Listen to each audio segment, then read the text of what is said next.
What's up, everybody? This is Everett Hall-McNeill from Audio Airstrike, and I wanted to introduce a new wrestling podcast under Audio Airstrike. This is Ringside Power Hour. Yes, it's back, and all four of us are back together. So what's going to be happening is, periodically in the world of sports and entertainment, in the world of pro wrestling, we will be meeting up to talk about the latest and greatest that is going on. To my right, who are going to be mediating this discussion, this is Jeff. Y'all know me personally. To my left is Michael Paul, and then to my other left is Dale Wynn. Now, three of these gentlemen you have seen on Audio Airstrike before. However, this is different. This is the first episode of the Ringside Power Hour. So check it out. We're back, baby, and you already know ratings is here.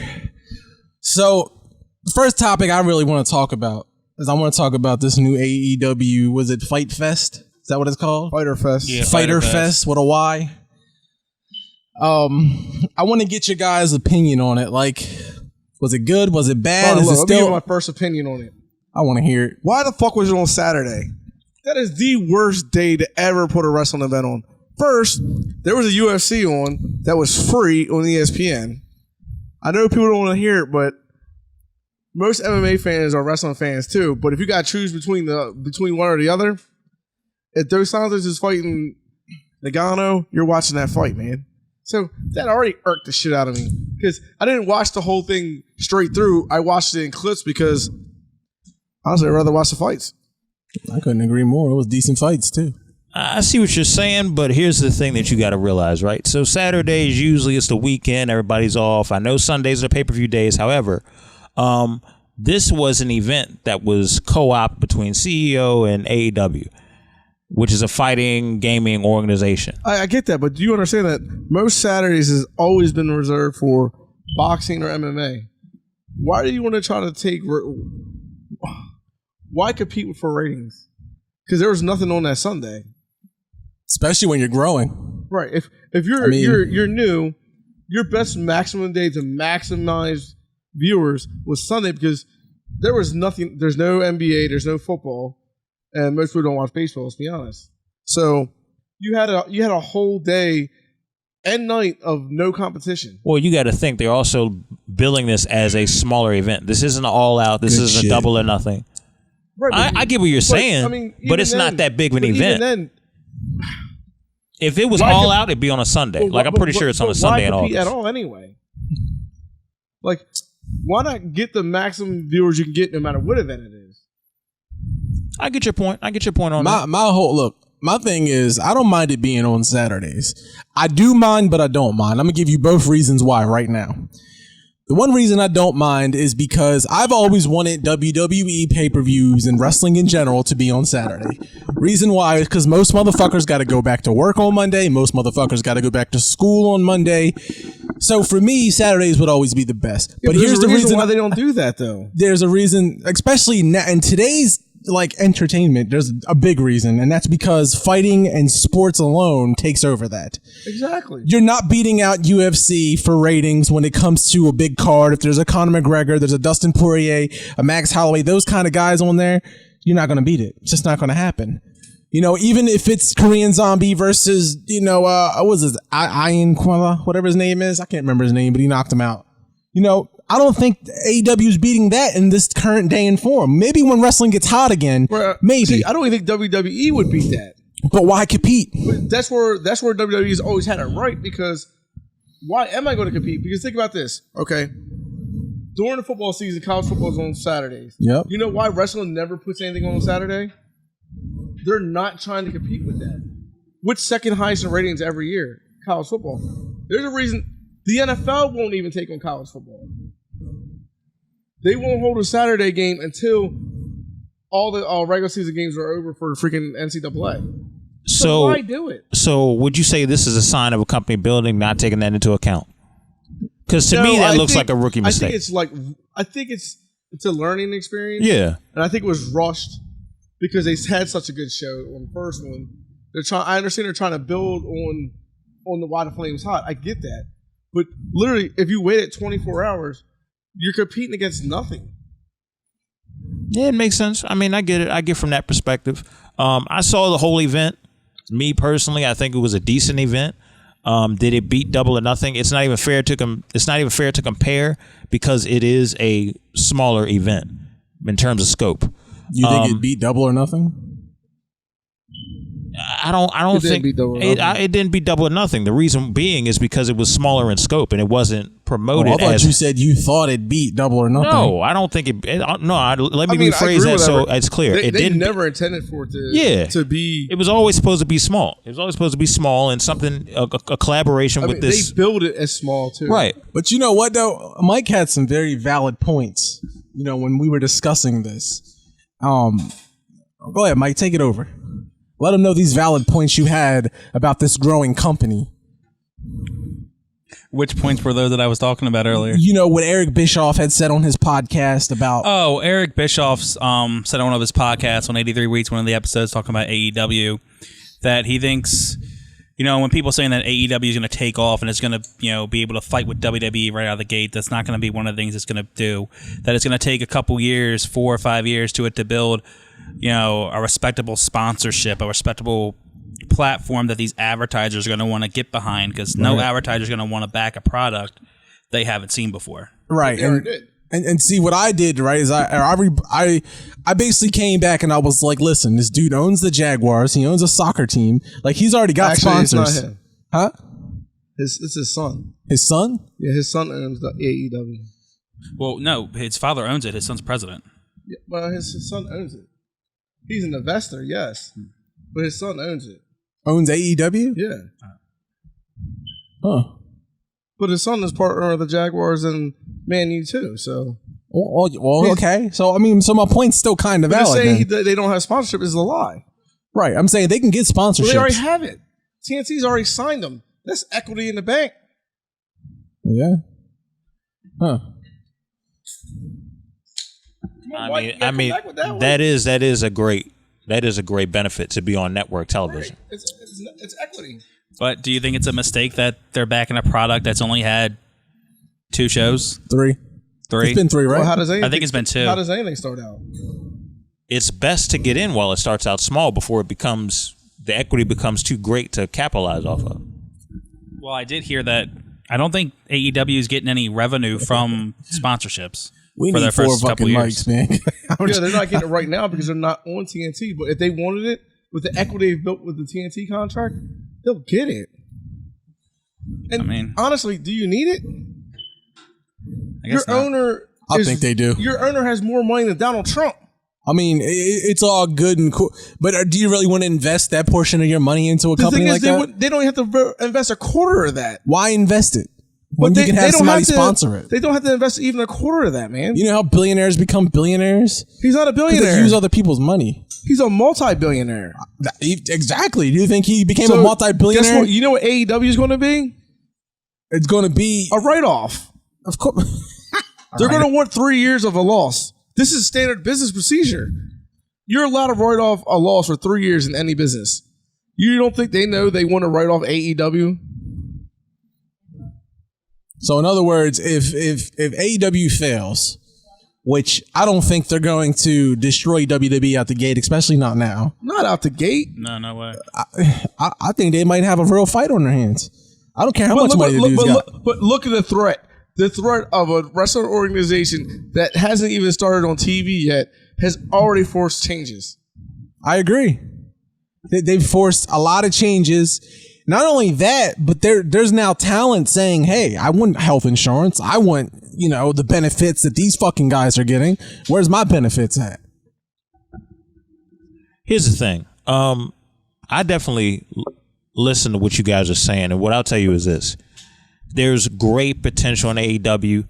There's a lot of upside to AEW. It being billed as a healthy alternative, and that's what the marketing of it is. There's a lot to grasp. Keep in mind, the Jacksonville Jaguars, the different sporting events that could easily sponsor, they could easily co-promote each other, truth be told. So if they ever get to a big event, guess what? They have access to a stadium. Guess what? They have access to 2 stadiums. Right. Because they got Wembley in England, yep. And they got the Jaguar Stadium here. AEW could sponsor my dating profile. I mean, God, man, there's no hope, bro. I mean, it goes back to Like, old I'm ringside just stuff, saying- you know. Still waiting for someone to hit it up. Me and Jeff are literally have set you up like ribbon tied, and somehow A ribbon tied. Because you know I'm always lounging and clowning because that's what I do. I'm just saying, sponsorship can be there. With or without Mikey Mike sponsorship, I would give this show a solid 3.5 out of 5. I'd give it. Actually, I guess that's not solid, huh? I'd give it a There's just a half in there. 4.5. it's funny because I'm you know, feeling I good. like I don't AEW. care. And I didn't think it was that good. Oh, wow. I thought it was a 4.5. I think the Moxley bit was. Oh, I'm going to get to that. I just want to hear the ratings. I'll give it a solid. I'm I gonna chew can't that put it. If I put it at 4, I'm comparing it to Double or Nothing or All In and All Out. I'm not doing that. I'll give it a solid 3. See, I could. I kind of. I'll give it a solid I'm like 3. a 2.5, 3. Wait, is it out of 5 or out of 10? It's out of 5. Oh, I thought it was out of 10. No. What did you give it again? A 4.5 because I thought it was out of 10. You gave it a 4.5 out of 10? You didn't like it much neither. Jesus, you must have hated it. And Dude, there's some really good wrestling in there. I mean, Yeah, there was. I didn't hate the pay-per-view. Let me retract my statement. I didn't hate the pay-per-view. I actually liked the pay-per-view.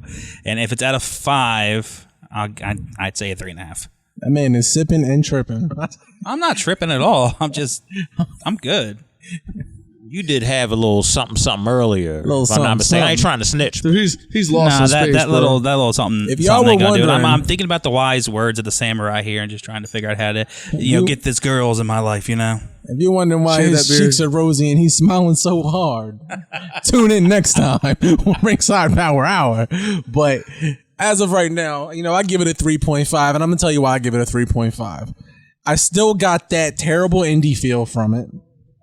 The production wasn't as great as I wanted it to be. But I get it. It was never meant to do that. I get it. It's not the big WWE showcase. I get that 100%. But look at this. Look what AEW did from one show to WWE. They went back to what? Big entrances, made major changes. So to tell me that they're like people were saying it's just Impact all over again. Impact never scared WWE even in the slightest. Nope. They never changed their shit, not once. Sometimes competition is good and it forces people to really look at themselves and really be like, okay, what are we doing wrong? Because we need to seriously fix it. Well, I think this is gonna be great for wrestling fans because I think we're gonna get decent wrestling. I think right now. Oh, go ahead, Mike. Because I was just gonna say it gives us an alternative to turn to if WWE's product isn't what we want to see. But to be honest, it's not going to make me alternatively, look at it. It's going to make me want to watch both brands and see what happens.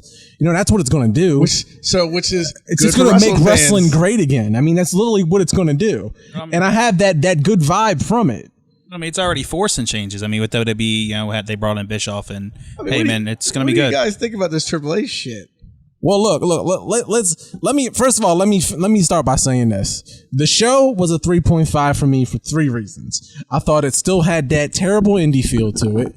I felt like the best match on the card was the tag team match, which was not your main event. If you're going to close out a show, your main event needs to close out a show. Well, listen there what was you just terrible said. botches in the Jon Moxley match, and honestly, you don't go from being promoted by WWE.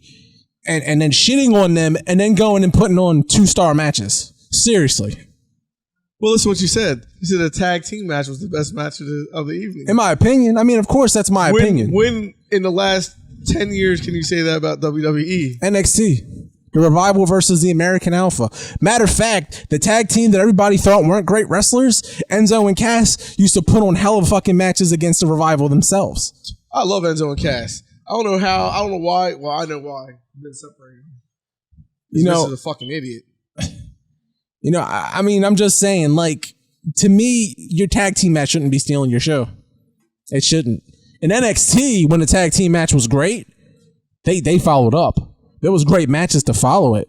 See, the reason why I'm hearing what you're saying, and Jeff, I respect your opinion. I'll put it to you like this: the Jon Moxley match was a car wreck in a lot of ways. I did notice some of the botches that you were think talking it was a about. car wreck, huh? Well, it was billed as a car wreck. It's supposed to be this non-sanctioned hardcore match where anything and everything could go wrong. So a botch happening, if you want to talk about botches, that's not the only botch that happened that night. In terms of botches happening, I expect that from a reckless, non-sanctioned match where stuff doesn't look choreographed. Speaking of botches, how do you guys feel about that chair shot Cody took? As long as he's healthy, that's the most important thing. That was a throwback. Yeah, I think it helped the angle. I did too. Do you think this is because Tony Khan, is that his name, right? Tony Khan? Yeah, Tony Khan. He literally went to a press conference afterwards, and the first thing he addressed was, "We're not going to be having that on live television. That was a mistake. That was this and that." It's called. Did he not break kayfabe, or was he being serious? That was kayfabe right there. That was keeping kayfabe. You guys think so? Hell, you understand? Billionaires are like fucking ultra smart, man. Right. And these guys aren't just billionaires. I'm not saying you're wrong. I'm saying, what is your opinion? Dude. It was kayfabe or was it not kayfabe? Like a bug, man. Kayfabe. Now, I will say this. There are some things, I do agree that there are some things on national television that they can't do when they're on a pay-per-view and stuff of that nature. However, I do think that this angle worked. I think the seriousness of Tony Khan's concern, I think it sold this angle. I think when you saw Shawn Spears, and especially after that Instagram post he posted where Cody Rhodes called him a hand, Shawn Spears doesn't want to be known as a hand. He wants to be known as a major player. And that's the storyline that he is going to fill out when this is happening. This is going to be a personal, ultra, I feel disrespected, I'm coming after one of the owners of AEW. With the quickness, and that's what's going to happen. But that's compelling. That's compelling storyline right there. And then you got all these smarks out there, or marks, whatever you want to call them, who are this was bad for business, this sucks, bad decision, blah blah blah. And you're complaining you want the Attitude Era back, and then you get something like this was a reminiscent of it, and you complain about it. I mean, think of this. How about the blood again with Cody? How come we're not talking about that? I mean, WWE hasn't had blood in how long? A long time. You don't think that was staged on purpose too? I will say this. I wouldn't go and keep doing because then it gets old. It doesn't get special. Well, see, I think what they're doing is they're trying to get the interest going. These stories build interest. These stories make headlines. By doing this, you're right. They in a year's time they probably won't do this anymore because of the health factor. But in the beginning, to build a brand. If they do it, it's going to be once they build the brand, it's probably going to be rare. Right, it'll be to rare. Start something serious. But to build it, they're going to sell the shit out of it. Right, I agree. And without the chair shot, the Moxley match don't really work for me. Oh, I agree. You can't if you're going to go into this as the hardcore guy. You got to go all out. You got to have chair shots. You got to do pile drivers. But Eric Bischoff already sucks, man. Eric Bischoff's not right tonight. They said that earlier. Either way, I do like the fact that they have press conferences. Imagine if Vince was like, I'm going to have fucking press conferences. Do you think Vince would ever be willing to do a press conference after an event? I don't think he could handle the heat. No. Yeah, no kidding. If you got to ask him real questions with real reporters and shit, he'd be done. Yep. Dude's an asshole. I agree. And then you got to think some of these reporters are passionate wrestling fans too. So I don't know if you ready for that. Them asking questions that you wouldn't say in a boardroom. Hey, let me tell you. And expand upon that, they're not just wrestling reporters. Most of them guys are MMA reporters too. Let me tell you, Ariel Helwani is a big wrestling fan. Chael Sonnen, big wrestling fan, and neither of those guys are going to hold their punches. Cain Velasquez is now, especially Ariel Helwani, dude. Like people don't give him the respect. He will literally come at your face. Dude, Ariel Helwani's a little bitch. He's a little bitch who is willing to get into a fucking MMA fighter's face and to ask him the hard questions. Yeah, and who else you know ain't sucking their dicks? And as soon as Khabib called his ass out on, what the fuck he do? He done up like a little bitch. I never heard. I didn't hear it. You want to talk about somebody behind their back, and then you get him in front of you, and then you want to nut up like a little bitch? I hate that dude, man. He talks shit about these dudes. Get in the fucking octagon with one of these guys, and then let's talk about the shit. Because you think you're tough because you're out there. Dude, it's not the same getting punched in the fucking face. Look, the dude's not tough. Exactly. So don't question these fighters on technical shit. Because let me tell you, you think they want to lose? There's nothing more embarrassing than getting the shit beat out of you, except for getting the shit beat out of you on live TV. Yeah, no shit. No, I'll give him. You're right. He does ask him. Yeah, but I'm saying that's the point. He's one of the very few journalists who will actually ask you the hard hitting questions, and like Not a lot of people will do that shit. And he's, you know, you got to respect the dude that's a little bitch like that and willing to do that. I mean, come on. Well, see, as I was saying, Vince would never do that. You know why? He would think he can own you. He would think he can, I'm going to, I don't know. It's such good shit. He'll just Dana White it up, man. Dana White doesn't answer hard questions. Next question. I already answered that. Next question. Exactly. And that dude's so full of fucking shit half the time. I don't even know what the fuck he says is true or not. He does it, but you know what he's doing? Yeah, he's letting the spectator believe what they want. Right. And then he's doing what the fuck he wants. You know, even Dana White has to answer at every fucking show. Yep. Vince has never had an answer for one thing. So, you know, he gave his first interview, real interview, a couple months ago. It was like his first real one. Yeah. I remember the Stone Cold one, but you could tell that shit was pulled back. You think he can handle an arena or a press junket after a major event with them asking him, why the fuck did you do this? You know who would do? I'm the man. I've been running this company for this long, and it's always been good shit. Real good shit. But you know, I like an AEW is trying to give you that opportunity to question me. I do. I like that feel of it. You know, that's the one edge that I give them right now. You know, they're actually willing to answer, you know, questions. See, whether they're placed or not, I couldn't tell you because honestly, all the reporters there, I didn't know any of them. You know, sports reporters are never going to be fucking place questions. They're always going to try to tear you the fuck down. Yeah. You know, that's why I like watching Heyman on that show. What's that show called? Heyman Hustle? Yeah. Where he gets on the stage and shoots and shit. Well, see, that's some good shit. See, now I think the WWE can be able to do shit like that. Because Heyman will answer you. Bischoff will answer you. And whether you disagree or agree with them, they'll support their answers. It's not going to be just because I'm the man. Great. We don't have to watch a product, bud. Yep. Couldn't agree with you more, but I do appreciate that feeling. I do appreciate, you know, the fact that they want to give you that sports vibe along with the wrestling vibe. You know, I appreciate that. Well, wasn't that what made wrestling successful? It brought it up from out of the carnivals to that because it made it almost like a legit sport. So, yeah, that's true. I mean, it you know, and like that was the one thing that I always thought that wrestling did good was they would go on the talk shows and they would, you know, the talk show host would ask them the questions that nobody else would ask them, and people in the crowd would talk to them and shit. Like you know, that was the one vibe that wrestling used to have that they don't have anymore. They don't treat these guys as real sports athletes anymore. And the thing when they used to do that was the wrestlers, they would keep character.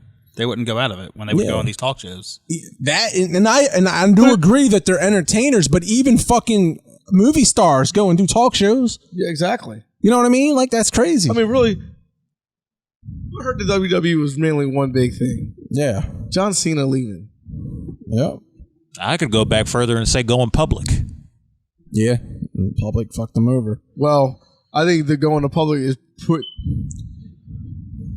And you remember I told you a month ago that they were going to end up moving Vince out. What did they do? Well, you know what? I got a good rebuttal for that. But you know what? Speaking of moving Vince out, right? Whether they did or whether they didn't, we'll get into that in a few minutes. The first Raw that Paul Heyman took over, I've been hearing a lot of shit about it, right? Like a lot of hate, a lot of like disrespect from these fucking wrestling marks. You can't and shit. bail out a sinking ship in one hour. I agree. How did you guys feel about this Raw? But I will say this. I will get my point off since I am mediating it. You know, Everett, telling everybody I'm mediating it all. You know, yeah, there we are. But you know, I'm always lounging and clowning. Let's do it. But I will say this. It had a different approach to it to where, like, I wasn't like, you know, he said it started off with a match and, you know, you could tell Heyman did it. Whether he did or whether he didn't, it was a different flow. Raw had a different flow to it. It wasn't this forced promotion, forced Snickers ads or forced bra ads. Like it happened gradually. You know, it didn't just happen, you know, every fucking time they went to break. Here's this and right again. You know what I mean? Like it had a different flow to it. I appreciated the main event that they put the U.S. title in the main event. I appreciated the match. I appreciated the heel turn. I appreciated all the different things that they tried to do throughout the night. Was it perfect? Fuck no. You can't, like you said, you can't bail out a sinking ship in one day. But I will tell you this. In Titanic, there was enough fucking room for Jack to stay on that goddamn thing. If you want to argue that, I'd argue even further. Who would be more productive to a society? Jack or fucking Rose? Jack was going to be able to work for the next, 30, 40 years? You know what Rose was ever going to be able to do? Spread her legs and get fucking pregnant. I've never seen Titanic, so. I haven't either, but I know the premise. I don't know anything about it. Well, here's the thing I'll go into about Raw with under the Heyman regime, I should say. I hate to cut you off, but I gotta say that Maria's promo was the best promo of the night. People were down. That was exactly what I was getting to. People were hating it online. Like I saw people online trash talking. Why you I'm steal like, my shit, man? why are you trash talking this? This girl can talk. There, Matt Morgan. You remember Matt Morgan? Of course. Matt Morgan. He was talking. I think it was Wrestling Inc. or some online website. He was talking about how back in OVW, Maria could talk, but Jim Cornette hated Maria, so he would never give her a microphone. And when Heyman took over OVW, he gave her a microphone. And he knew she could talk. Dude, you totally stole my thunder, man. Like, I was waiting for her to get to me because that was my point. Dude, you know I've always been biased because I love Maria, man. Dude, I just think that chick is beautiful, man. But her freaking thing, oh, man. That's good wrestling. It wasn't even just that. It just goes to show you how cringy your two top champions are. Like, the forced fucking promo between them two. I just couldn't bear it. Dude, and, I'm a huge fan of both of them. Just not on the mic. Like, that shit was disgusting. You're talking about Seth Rollins and Becky Lynch, right? Dude, that shit was disgusting, Seth Rollins bro. fan. That just helped more that I hate that dude. Everett texted me and was like, he texted all of us and was like, not Seth Rollins, this Shane McMahon and Drew McIntyre promo was putting you to sleep. No, them talking put me to sleep with their forced tough, persona. Like, fuck that. When Maria came up and she cut her promo backstage about Mike being her bitch, that felt so generic and in the moment. But what? Generic? In Dude, the moment. Maybe generic's the wrong word. You know what I mean? It felt in the moment that she was actually generic's a bad word for talking that, about that it. shit was good. I didn't mean generic. What chick comes out on TV and calls her husband my bitch? Becky and Seth, when they were talking, it just felt like it was rehearsed, like a fine-tooth comb was over and over again. I agree, it was forced. So on one hand, you're trying to make them tough guys, but then you want to have them do a couple moment. Like, it's so off-putting. Like, you go from 0 to 100 or 100 to 0 for no apparent reason. Do you feel and that it's just there's off-putting. a need for Seth Rollins and Becky Lynch to be together? She should have never. I'll go a step further. They should have never put their relationship public to anybody. I agree, but I think it's hard now, and it's hard in these days because social media and shit.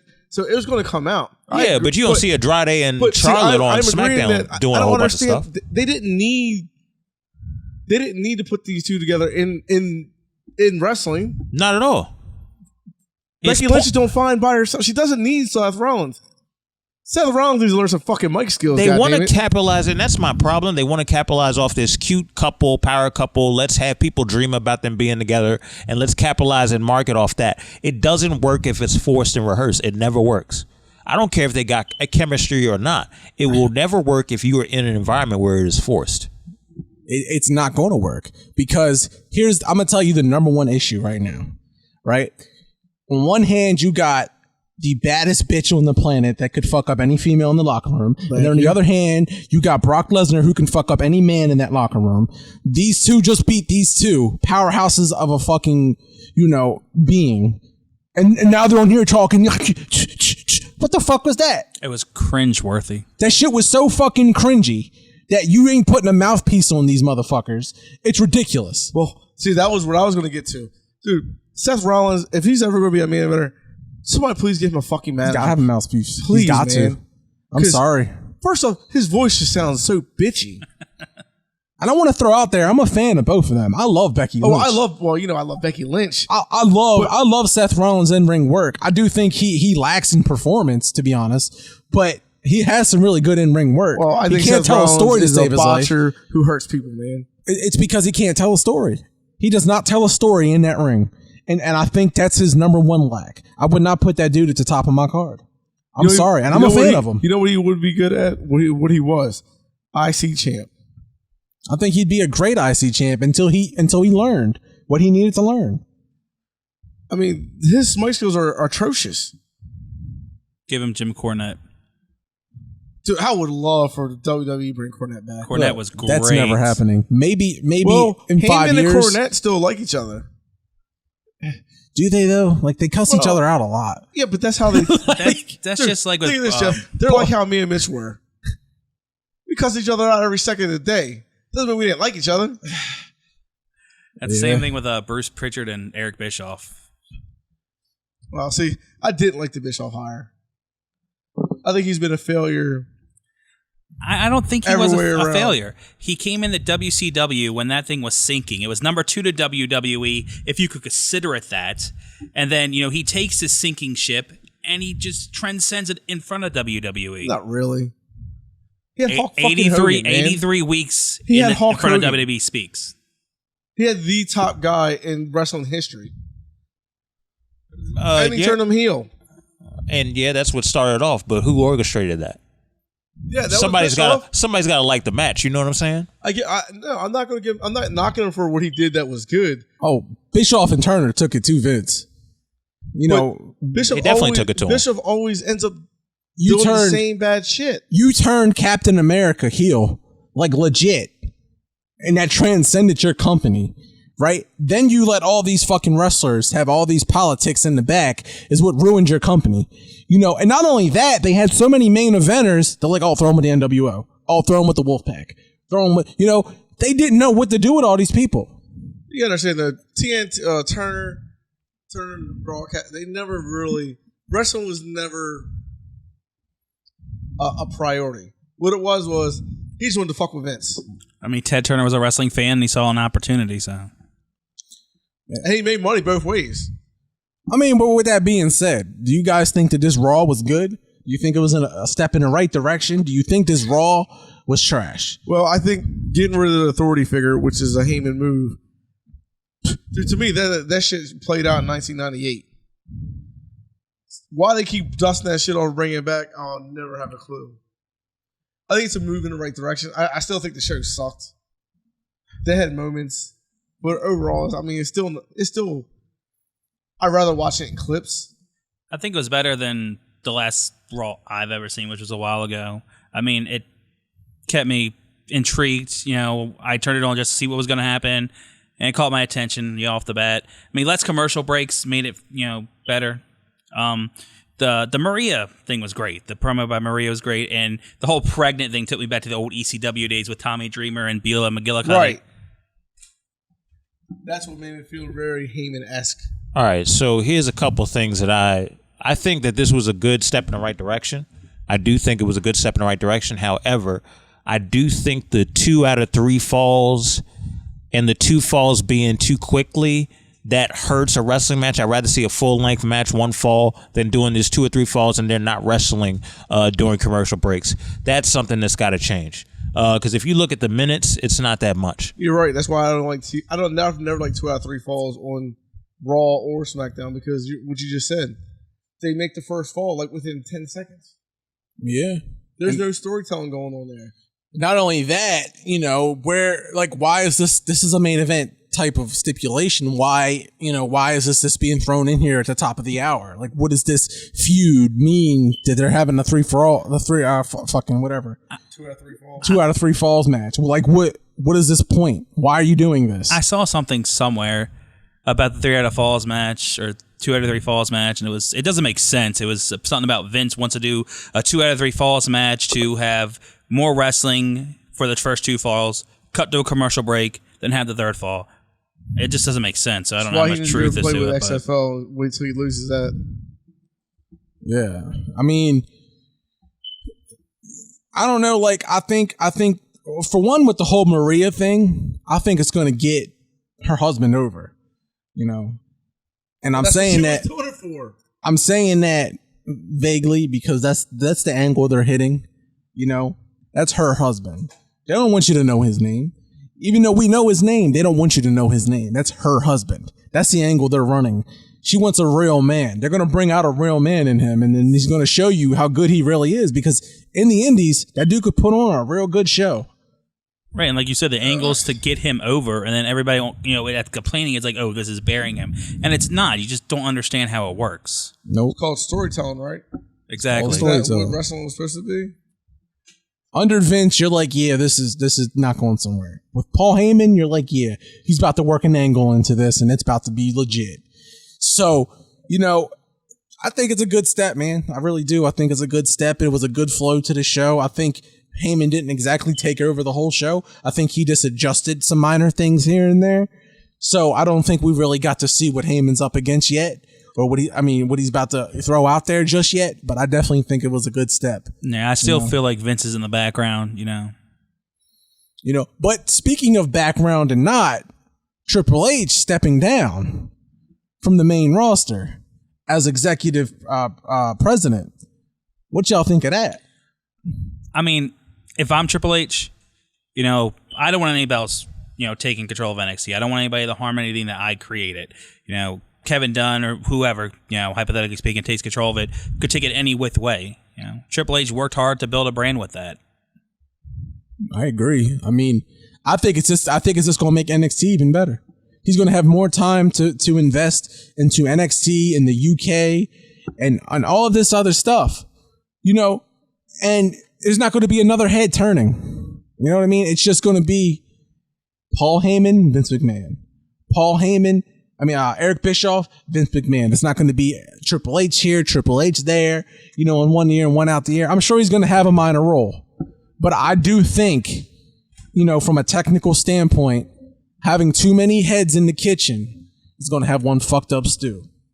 Yeah, I definitely agree. I think when it comes down to focusing, I think you need to sometimes take a step back and focus on your bread and butter. And NXT is Triple H's bread and butter.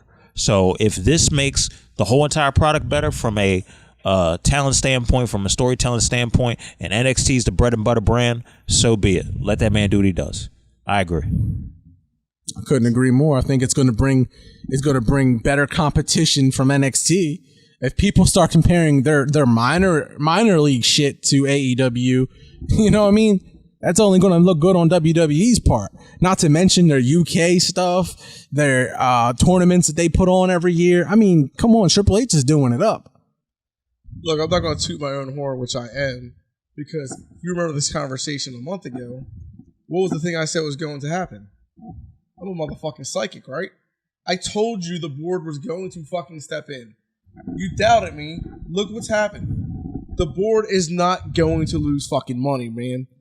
Money dries everything, and I told you Triple H wasn't going to be the guy.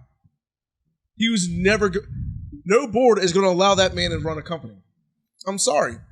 He's a fucking wrestler. First of all, they already don't have respect for that. So they will bring in somebody else eventually to run this company, and it won't be Triple H. So I think this made the transition super easy and convenient to let him take NXT. Because you're right. He's done a great job with NXT. If Triple H had control of Raw, he'd do better than what Vince did. If he had control of SmackDown, he'd do better than what Vince did. Vince is just buying the sign that he's out too. Because what's the saying? Oh, they're just waiting for XFL to start. You know why? You don't think the board has already spoken? When you go public, which Everett said earlier, the worst thing they ever do is go public for them. Because they don't care. The only thing that matters is money. And if ratings get you your money, that's king. That's all that matters.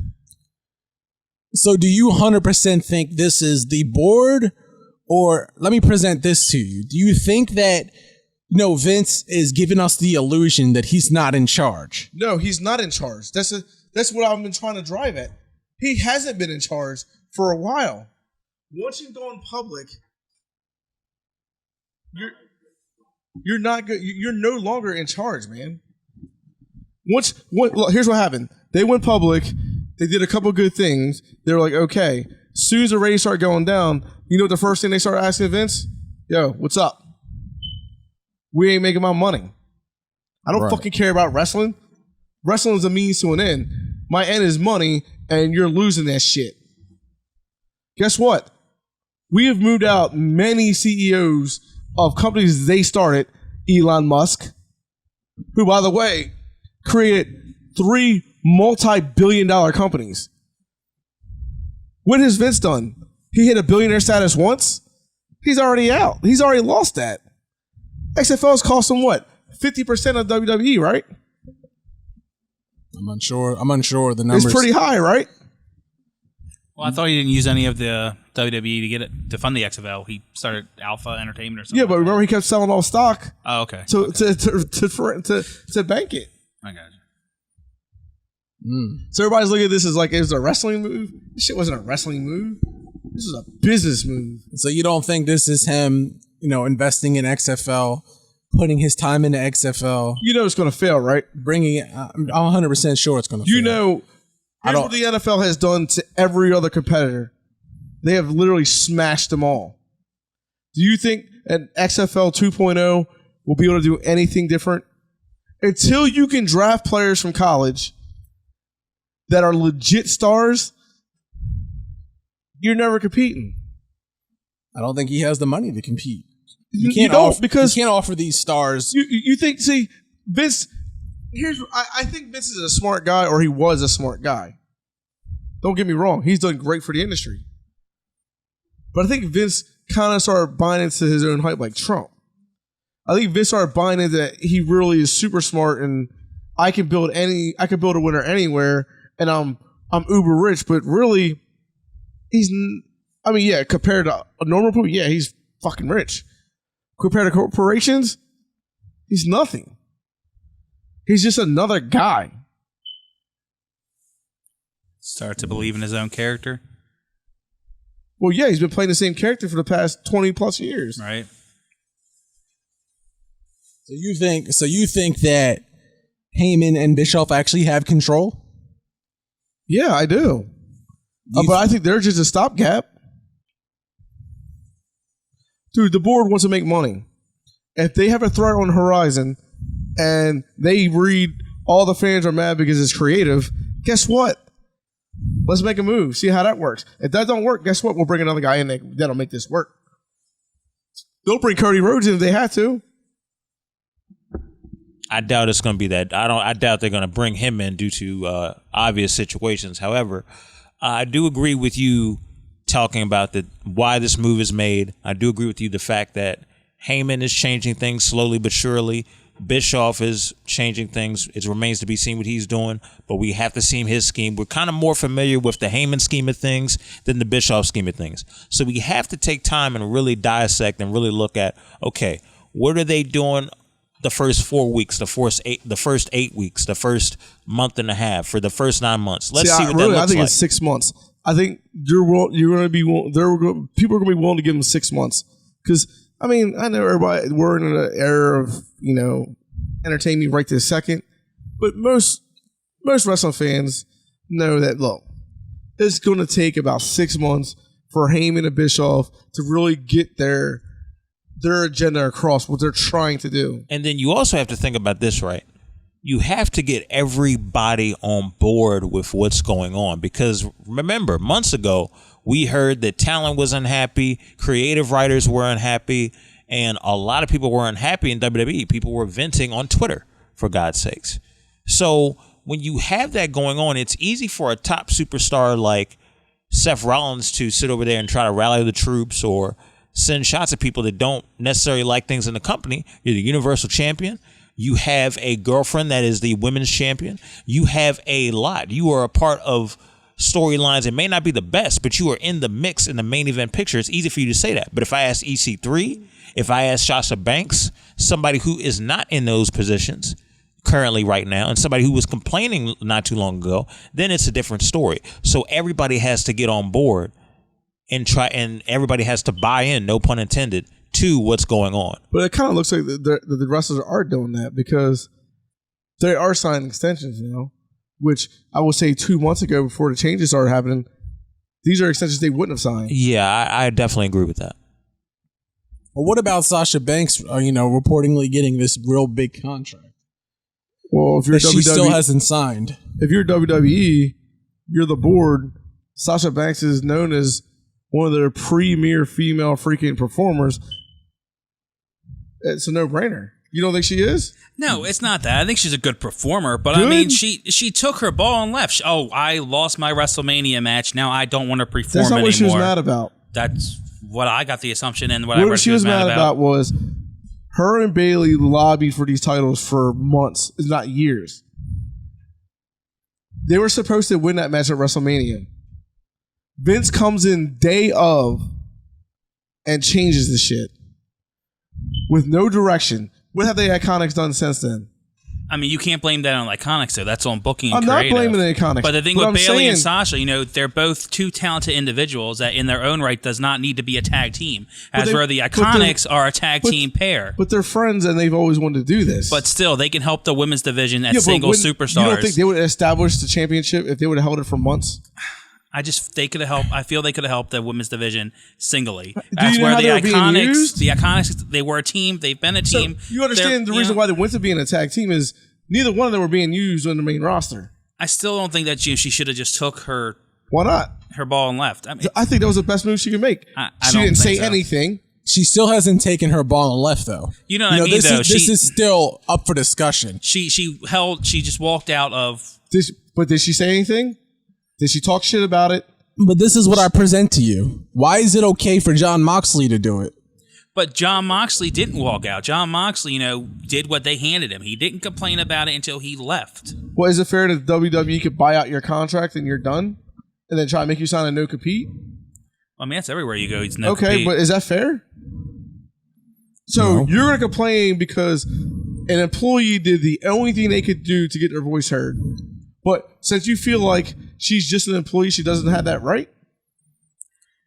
I mean, there's lots of people who have been in bad booking decisions. Right, and maybe they should have done this too. That's Look, just my Sasha opinion. Banks, listen, Sasha Banks, to compare the Iconics to Sasha Banks it's retarded because Bayley and the Sasha Banks, they're going to bring prestige to this title.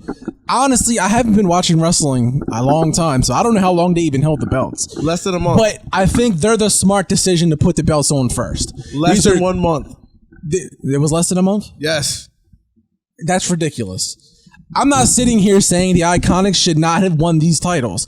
I'm saying they shouldn't have won them at WrestleMania, where you got two of your top. I mean, like seriously, Bayley just win the championship, the Money in the Bank, and the championship. And look how mad Bayley got. Like, you know what I mean? Like, the only reason Bayley got that championship was because Sasha Banks walked out. yeah. If Sasha doesn't walk out, Bayley doesn't get that championship. I promise you. So here's the thing that is currently going on right now. Wrestlers are not concerned about how much money they make because you're getting a decent paycheck. That's not the problem. The problem is, am I being valued as an employee? Am I adding to the brand? If I'm not being used to add to the brand, regardless of what position I'm in, I don't care if I'm the first match or the main event, what is the point of me being here? That has constantly been the argument. If you notice, all of this stuff that's been happening, money has not come up that much. It's always been about what's my value, what's my worth, and what is going on. I'll even add on to that. Yes, they make a decent paycheck, but they're obviously doing it for the love of wrestling because let me tell you, there's no health care. There's no 401k. There's no retirement. So you tell me the WWE can't afford fucking health care, but AEW can? Well, that's a trend that just has to change. I mean, it will change. But shouldn't this have changed? You had how many deaths from wrestlers from the 70s and 80s? It's better change now or never. That's why I don't get why they consider them independent. That's how they get around going to healthcare, consider them independent contractors. But if you're an independent contractor, you should have the right to go perform elsewhere. Thank you. If you don't want that. Now you're understanding my point with Sasha But Banks. I don't agree with the fact that she just left because she was But what else can she do? Because she's an independent. Here's the worst part. She's an independent contractor, but only the WWE has the right to terminate the contract.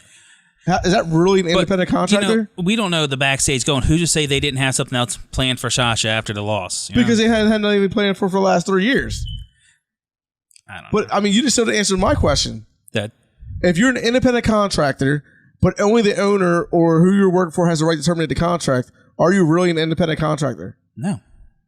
You're a fucking slave, right? It's just how Vince gets around It's one the way. government. And he's gotten away with this for far too long. For a long time. I read an article about it. They don't know how he's done it for this long. Exactly. Because wrestlers did exactly what you said. Just take it. So what needs to happen now is there needs to be a civil suit or a union, almost a group of people going after this particular problem. Jesse Ventura tried to form a union back in the mid to late 80s. Twice he tried to form a union. And Hulk Hogan sold him out to McMahon. That's why Vince doesn't ever want Jesse to come back, really. Just brings him back, if it's best for business. Exactly. Form a union, which is constitutionally a power you have, and yet Vince has gotten around this for 50 years now. I stand on both points. Jeff, if you were an employee, trust me, you would stand on one point. Look, no, I know. I'm not talking about independent contracting. I 100% agree with that. You're not an independent contractor. If you're literally, signing a contract where you can't opt out of it, but the other person can, you're not independent. That's dependent. That's not independent. I agree with that 1,000%. But what I do agree with what Mike is saying is, Sasha Banks might be frustrated with creative, in whole, but I mean, what are you going to do? You're nobody. You're now somebody because of the WWE. Okay, so let me go sign with AEW. Right, and they can now do that because Vince. But guess what? They don't want that to happen because what happens if she goes to AEW? Honestly, AEW needs her. She's a mega star. Most of those women suck over there. Right, but guess what? That would be a major gift for them. So the only reason why they're not letting her have her contract is just for that reason. So back to what you were saying, they're not independent contractors. What other power does she have? She has none. I agree with her frustrations. I agree with her, saying, okay, I don't want to wrestle no more. Guess what? You can't force me to do something I don't want to do. That's my only power I have, so why not use it? But when you're offered a contract... A one-way contract. Now, let's be honest. Like I said, it's fucking slavery, but let's not talk about it. Is this a Paul Heyman offering a contract via the board, or is this a Vince McMahon offering a contract via the board? Because the contract thing just came out, yesterday? Like I said, we'll see. Like I said, the question is not what money she's making. The question is not what if this will is she a sign work? it. I don't know. What if this is a work? What if, I'm frustrated? Because look, I'm going to tell you one thing right now. If she forms a fucking union, let me tell you something right now. She is taking steps and leaps and bounds to the fact where it's got Mike upset about it. It's got people talking about it. She's changing her Instagram, her Facebook, her YouTube, her name, all of this other shit. Right? She's making it known. She's plastering it everywhere. Where Jon Moxley didn't do it until he left. He's like, gotcha. Bam, here I am, surprise. Boom, I blew Sasha's up. Not married. I blew up. Sasha's not married to a major player in the company, too. So makes it a little bit easier. That's true, but listen, hear me out. Is this a big-ass work for her to make a big-ass comeback? Oh, no, I think she legitimately was pissed. You think this is legit pissness? Yeah, she didn't report to work when she was told to. I mean, let's be honest. That's legit pissness. And look, she didn't report when she was told to, but instead of letting her go, what have they done? She's also plaguing an injury. And guess what? That's her right, too, because I know Le'Veon did that shit for a whole year. Here's the thing. It matters. It's about leverage over creativity. The money is not the argument here. So if she gets more creative leverage over at AEW, that's where she's going to go. If she gets more creative leverage over at WWE, she can continue her career there. Either way, the ball is kind of in her court. We don't have confirmation that she has signed anything yet, so it remains to be seen. I mean, last time I checked, this is America, right? Shouldn't you have the option, the ability to do what the fuck you want? Well, I mean, so you're telling me you're supposed to be slaved into a contract just because, where your side don't fucking matter anyway, but the owner side does? I'm sorry. To me, that's 99% of the problem with fucking America. And we're not going to talk about that because why? Because rich white people don't want you to? Rich white people. It's not even rich white people. Really? Who the fuck you think it is? It's I mean, the whole board itself. I mean, we can break down numbers of CEOs in America, man. I mean, like, I'm great with this shit. Going back to the contracts, we're talking about the Revival, Luke Harper. They were given extensions or dates added to their contract because of their injury, so they couldn't sign. Yeah, how's that fair AEW. too? You remember when they held Rey Mysterio a couple years ago to a contract just so he couldn't wrestle? And yet that was fair? It's like, so you were out, your contract's coming up this month, but you were out 5 months with this injury, so you got to stay another 5 months. You could imagine if the NFL or any pro sports team could do that? Yeah, they can't. Yeah, you know why? They got a union. They can offer you less money for being injury prone. But they have a union that says, buddy, if he was injured during your contract, that shit still count. But imagine if they, I definitely understand your point. I get it. Like, I'm wrong for the labor force? Yes. Pretty much. I really do. I understand your point. But let's say they play this ball. Well, hey, you're injury prone. This is not what you're worth. This number that you're asking for, I can't pay that. Fine. Then I don't want to go here. I'm going to go somewhere else. Right. And until now, there was nowhere else to go. These wrestlers had no choice. That's actually not true. Japan is pretty big, but Cody it's not that big. Rhodes proved you can go the independent route and make the same amount, if not more money, and control your own creative. But it took him to do it because a lot of people were scared of the fear of the unknown. That's the problem. Everybody's scared of change. That's true. I'm never going to argue that point. I argue that all the time. I'm not trying to look for argument. I'm just putting it out there. But he had the balls and he said, you know what? I'm going to go fucking do this on my own. He also has a whole legacy backing him up too. I mean, okay, that's true. What could Shawn Spears? Was that his name now? Shawn Spears? Yeah, Shawn Spears. Ty Dillinger. What could Ty Dillinger do on his own? Let's be honest. If he rolled out and was like, "Fuck it, I'm gonna go show these people how to do this." I don't think the Young Bucks has ever hurt for money. I don't either. I don't think they've ever hurt for Stardom because I think they're highly overrated. But Stardom wise, they've never hurt from it. Dude, I think too many people buy into the fucking Kool-Aid, man. If you're good, you're good. You'll find it. I mean, I agree. You don't need any organization. Honestly, WWE included. When it comes to the frustration, I think creative is the number one issue. It's not number one issue because creative's not allowed to go through with their creative.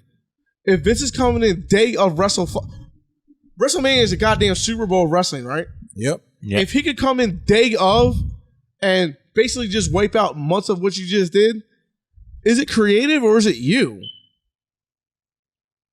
Yeah, because that could screw up months of build-up, months of putting a guy this way. It'd be like, say you're directing a film and somebody came out and said, look, I need you to do this. I know you're already at the end and you've already shot it. I want you to scrap all that shit and do this. So when the movie turns out to be shit, all you can say is, that wasn't the movie I envisioned. How many times has this happened to the directors? Several times. Exactly. It's the same shit.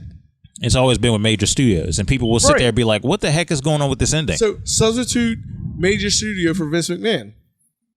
I get your point. I get your point. Look, my only question is, who the fuck created this 24/7 title? Like, what is the point of this? It's fun. It brings back an old element that's not the same element.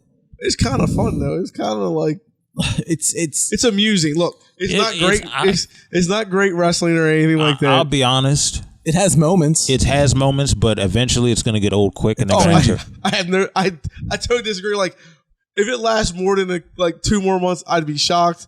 But in the meantime, it is kind of amusing. It's one of the few. It brings a different element back to television, which I can appreciate.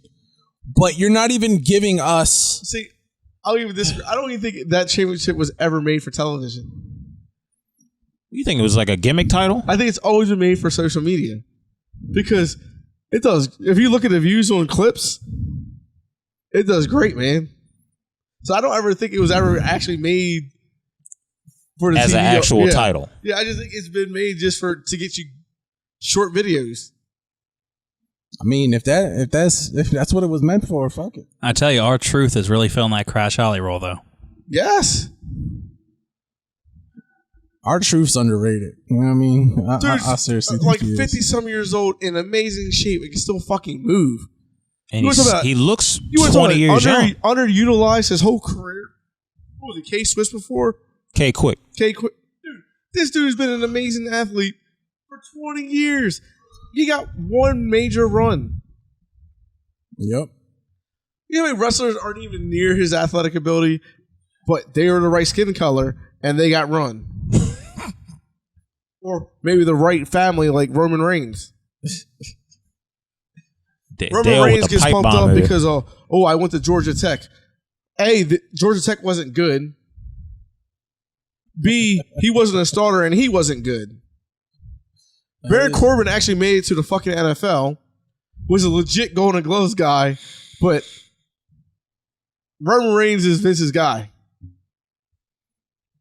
I get it. I definitely get it. I get where you're coming from. I see you. I definitely get it too. You know, just a little bit more on the WWE, like Rollins and Dean Ambrose. The comments that Rollins had made. Like, what y'all think? I look at it like this way. It's what I said earlier. It's easy to say that when you are in the position you were in. It's easy to say that. It's what I said about earlier. You don't think he has a point? Dude, I think that shit was fake as fuck. I think in some aspects, I think if he articulated his point more without looking like a jerk, I think he hit it home. But now, peep this right. I just got word that he actually apologized for his comments to Will Ospreay and Dean Ambrose about certain things. I guarantee he did. Because think about it, right? I'm looking at this from a whole nother perspective. The WWE has always been interested in Will Ospreay. You don't want to cut ties or make a bad relationship overseas and miss out on that opportunity, especially when your top guy, one of your top guys, is having Twitter beef with another potential prospect. You know what this tells me? Seth Rollins can't beat up Dean Moxley or Jon Moxley. So you gonna talk shit about your boy? You better know you can whip that nigga's ass first, because if not, you in trouble. You don't think Moxley's going to the first thing he's gonna say is, "Hey, nice fucking comment, bro. What's up?" No, I mean, you feel that way about me like that? Let's talk about this. Ain't gonna be no talking. Right, exactly. Let's go to the fuck outside. I'll beat the living shit out of you. I'll fucking film it, put it on fucking social media, try to back out that shit. I, for one, feel like he had a point. He did. Okay. It was fake. I don't think it was fake. I think it came from a real spot. I think it came from a real place. I think the Ospreay thing was a real spot because he was just being a dick about the money shit. Yeah, he it kind of it looked like a shoot, and then it kind of looked like a work. Because why is he not saying anything intelligent like that during a promo? But yet you see him on here on Twitter talking all this shit, and then the first thing he comments on is, "Oh, you get your ball and you run." Why are you commenting on that? That ain't your business. Yeah, he should have done what Roman Reigns did and said, "Look, I support my friend regardless of wherever he goes. It's a brotherhood after this." Is that what you should say for your friend? Look at the difference between what Roman said and what Seth said. Oh, I agree. Seth took the market. I mean, the company approach, and I just think it was fake because. Here's why I don't think you're my boy and you want to talk shit because I left. It makes you like Roman more because he took the high road. Actually, when I read the two, I was like, at least Roman had the balls to speak to. He probably, if I have opinions about it, me and him are going to talk about it. I'm not going to bring this shit out in the media. If I thought what Moxley was done was wrong and he's one of my boys, I'm like, man, maybe you shouldn't have went about it this way. I mean, maybe you could have did a little something different. I'm not going to blast him freaking. Or in social media or an article.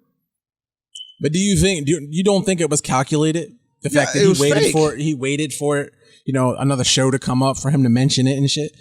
I think it was pre-calculated. Fake. It was to get heat on him, people talking about him talking, and just for him to say, "Oh, I'm a babyface." Just kidding. I'm sorry. It's good to know that Seth Rollins is Hulk Hogan. It's awesome. And the thing about it is, after he apologized to Ospreay and Ambrose, he put a tweet out, and I'll paraphrase it, basically saying WWE is the best wrestling in the world, and I'm the best wrestler at what I do. But really? Is it?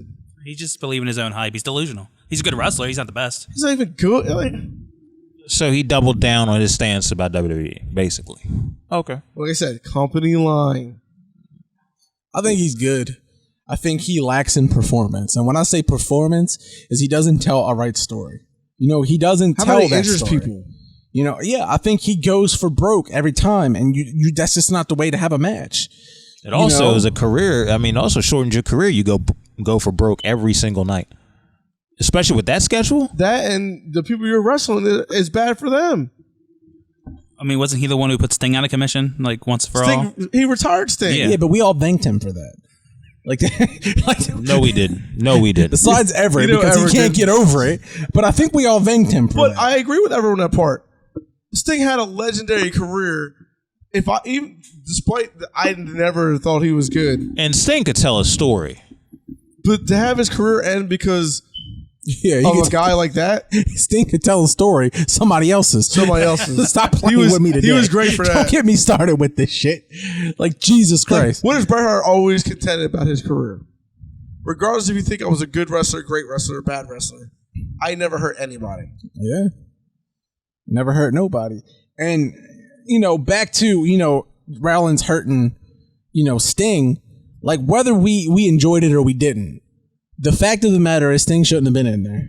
He shouldn't have been trying to wrestle Undertaker at WrestleMania at 97 years old. It just shouldn't have happened. 98. It should have happened in 2001, 2002. But that's It was just Triple H, not Undertaker. huh? It was Triple H, not My Undertaker. thing is, you think Seth is good and he's this or that. Do that against Brock, bro. He did wrestle Triple H at WrestleMania. But I'm saying, do that against Brock. Fuck up against Brock one time and see what happens. The thing about Sting fucking up not Triple H. The thing about Seth Rollins messing up Sting is, like you said, he had a legendary career, but his WWE career was cut short because of Seth Rollins, because of his carelessness in the ring. But like I said, You shouldn't be in there with a guy that can run circles around you. Dude, like I said, Seriously. fuck up against Brock Lesnar once. Why do you think Ric Flair... Exactly. Why do you Fuck think up Ric one Flair time. don't wrestle these young hype guys? Look what happened to Braun Strowman. Braun Strowman botched one fucking move. One move. Brock damn near laid his ass out. Yep. To be fair, I feel if Flair had his way, he would be in there wrestling these young dudes. Fucking of course he would. He's the GOAT. He's The only look, GOAT. his mind still telling him he can go. His body way gone. He almost died like a couple months ago. But you know what? Back to what Rollins was saying. Do you guys agree that Dean Ambrose might have went overboard? No. You don't think he would, kind of sound like a bitch? So you never Running off job and crying? Trashed your other job? Jeff? Yeah. But also... How's your feelings about our same boss? Who? The boss we shared. Yeah, but that was, a 2 seasons, 1.5 seasons for me. And you know what? He didn't put me on the map. He didn't teach me anything that I took off and ran with. WWE made Dean Ambrose. Jon Moxley is not Jon Moxley. Wasn't Dean Ambrose already a successful wrestler? Where? CZW? So on the Jericho podcast, he said, "Look, this is the situation." He didn't sit over there and go into it. He said the system is flawed, and here are the reasons why. He didn't call Vince McMahon trash. He didn't call him the devil himself. He didn't do any of that. He just said this system is flawed. It's the same system that made him a megastar. Okay, CZW didn't do that. Tell me one thing he said that was wrong. First of all, you sit there and you basically you talk shit about Vince, right? Which everybody's going to do because he's an asshole. I get that. This is the same motherfucker who also created you, made you, turned you into a multimillionaire. Maybe he don't care about money like he keeps saying. Then why are you working for money then? I get that, but you also have to take into account that these wrestlers work their tails off to get to a certain goal. Hey, it's not all. You know what, Jeff? I get what you're You saying. put him on a platform to be successful. Okay, now that CZW would not have put him on the same platform. I get the platform aspect. John but Moxley it takes, showing up at Double or Nothing means shit unless he's in WWE as Dean I Ambrose. get that, but it takes worth ethic and Bottom drive and a personality that you create within yourself, and then to let them see potential in you. There's got to be some potential there. To sit over there and say that he was nothing before WWE, they would have never gave him a contract if they didn't see something, because a lot had to do with his hard work. I'm just saying, that's just a little tidbit I want to throw in there. I'm not trying to be like argumentative, but we do have to take that into account of a wrestler's work ethic. These people bust their behinds to get to certain positions. Now, depending on what the upper echelon feels about that is where they fall wherever they fall, or they rise wherever they rise. And if they're not happy with it for whatever reason, as long as they do it the right way, which is handle your contract obligations, and then when you go up for the re-up for renew or whatever, you have make sure you have enough leverage to opt out and don't sign nothing crazy. That's literally, I mean, I'm just throwing that out there so we get clarity on the situation. So basically what he's saying is, yes, he was given an opportunity, but he made it himself, right? He took the talent he had And maximized it, right? and he relearned his whole craft. He didn't take what he but did in he still- CCW to so- NXT. So what he did was he made himself better. WWE made him better. Okay. You could say the same, right? That The Rock was made by WWE, right? Yeah. So when he left and Vince told him good luck with the rest of your life, and The Rock is now the biggest fucking actor in the world, so he's supposed to what, bow down and give it to the WWE? Because let me tell you something. You know what he does do? Yeah, now. But there was a long while he didn't do shit, right? Who? The Rock. No, but do you know what he does do, right? He says, WWE put me in the position I'm in today. They did. He But guess says what? that is why he comes back every time. This goes back to my whole point about freaking employers and employees. I am supposed to thank you for giving me a job in which I have made you countless amount of money. I hate to tell you agree. this. Guess what? This shit swings both ways. You do. I agree. So to say that, okay, yes, maybe Moxley improved in WWE, right? he definitely But improved. he also made them money too. He also made them money. Is it not a trade of service? It's a trade of service because he took a gimmick that they were giving him and he performed it. But he didn't perform it well. We sat on here and we tortured this guy. So what you're saying is an opinion. Yeah. It's not a fact in any way. Because the numbers tells you that's not true. Obviously, he sold himself in order to get a better situation for himself. He sold So himself. he's supposed to stay loyal to an employer just because you gave me an opportunity. Thank you. I don't fucking think so. That's not the way this country's built. Nobody said stay loyal. Take your ball and run with the fucking ball. So that's why not not talk what I'm shit saying. too? I'm saying stop running and running your mouth about the person that fed you. So what? You don't do that. You take So what you what? get and you rock your rocks out the other way. I haven't heard Antonio Brown stop talking about the Steelers yet. Antonio Brown's also a stupid Or motherfucker. Le'Veon Bell. Yeah, what are they upset about? Because Big Ben made them? Like, seriously. Or they made Big Ben. I don't know. Let's see. If I'm not throwing you the ball and I'm not calling the reads, you're not getting the yards, you're not catching the pass. So what you're saying is Antonio Brown and Le'Veon Bell didn't help out Big Ben in any way. I'm not saying they didn't. Okay. They got raw talent. But, raw talent? I mean, who's calling the plays? That's raw talent? It's a team effort, though. You're comparing the team effort to WWE is wrestling. a team effort. You got the whole thing they is a have team, to make you dude. look good. I agree. They have to make you look good. They got to But put you in a position I'm to not succeed. emboldened. First of all, I'm not emboldening you because you gave me a fucking start. I'm allowed in my opinions, and when I leave, I'm allowed to say whatever the fuck I want about you. I'm not regardless saying if you like it or Hey, not. I'm not saying don't be butthurt. I'm not saying don't be frustrated. I'm saying, Why is he butthurt? WWE offered him a mad amount of money. He's the one who walked away from it. yeah, he walked away, and that's good for him. Congratulations. You made yourself interesting. I've said it countless So times. what we're supposed to do is live in a censored world where the First Amendment don't fucking matter. Hey, just be emboldened because a motherfucker gave you an opportunity. Awesome. I mean, but hasn't Jericho trashed WWE when he's left? You know, the multiple times he's left? Where does he always go back to? I'm not saying he doesn't go back. I'm just saying that. Like, you act like he goes back with his tail between his legs. I need you. He did put over Fandango. But he didn't want to If put he's over so Fandango. in tune with his career, fuck it, I don't need this. I can go rock star out and sell my books.